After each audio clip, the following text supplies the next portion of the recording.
அனைவருக்கும் வணக்கம். 7ஆம் வகுப்பு கணக்கு 3ஆம் பருவம் இயல் 3 இயற்கணிதம் பாடத்தலைப்பில் பயிற்சி 3.1 8வது கணக்கிற்கான விடையினை இந்த வீடியோவில் பார்க்கலாம். Welcome to Mani math board. கணக்கு எண் 8, சுருக்குக a+b² - 4ab. இதை நம்ம சுருக்கணும்.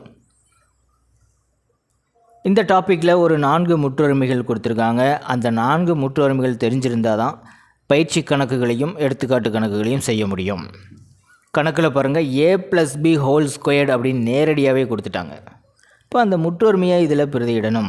a+b² = a² + 2ab + b². இப்போ a+b² என்பது எதற்கு சமம்னா a² + 2ab + b²க்கு சமம். இப்போ இதுக்கு பதிலாக அதை நம்ம பிரதியிட்டு சுருக்கலாம். முதல்ல கணக்கு எடுத்து எழுதிக்கலாம். a+b² - 4ab. இது ஒரு முற்றொருமை. a+b² = a² + 2ab + b². a+b² என்பது இதற்கு சமமாக இருக்கும். இப்போ இதுக்கு பதிலாக இதை நம்ம இதில் பிரதியிட போகிறோம். a² + 2ab + b². இதுக்கு பதிலாக நம்ம இதை போட்டிருக்கோம். கணக்கில் வேறு என்ன இருக்குது?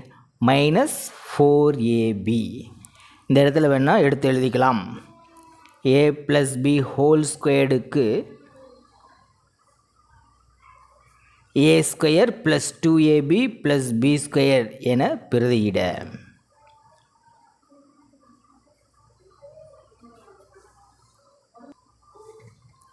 இது சமக்குறி போட்டுக்கலாம். இப்போ பாருங்கள், a² + 2ab இது ரெண்டுமே ஒத்த உறுப்புகள்.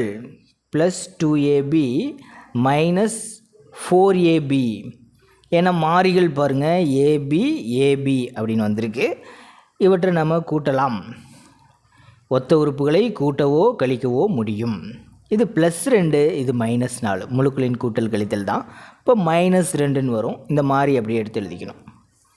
ஸோ இது ரெண்டையும் ஆட் பண்ணும்போது -2ab + b². இப்போ பார்த்திங்கன்னா இது மற்றொரு முற்றொருமை. a - b² = a² - 2ab + b². நமக்கு ஆன்சரில் இந்த முற்றொருமையின் வலதுபுறத்தில் இருக்குது, வலதுபுறத்தில் இருக்கிறது வந்திருக்கு. அப்போ இடதுபுறத்துக்கு சமமாக இருக்கும். அதாவது a - b² சமமாக இருக்கும். Therefore final answer a - b². அவ்வளோதான் ஆன்சர். பயிற்சி 3.1 9வது கணக்கிற்கான விடையினை அடுத்த வீடியோவில் பார்க்கலாம். மேலே இருக்கிற ஐக்கார்ட் செக் பண்ணிக்கிங்க. இந்த கணக்கில் உங்களுக்கு கூடுதலான விளக்கம் தேவைப்பட்டால் கீழே இருக்கிற கமெண்ட் பாக்ஸில் கேளுங்க. தேங்க்யூ.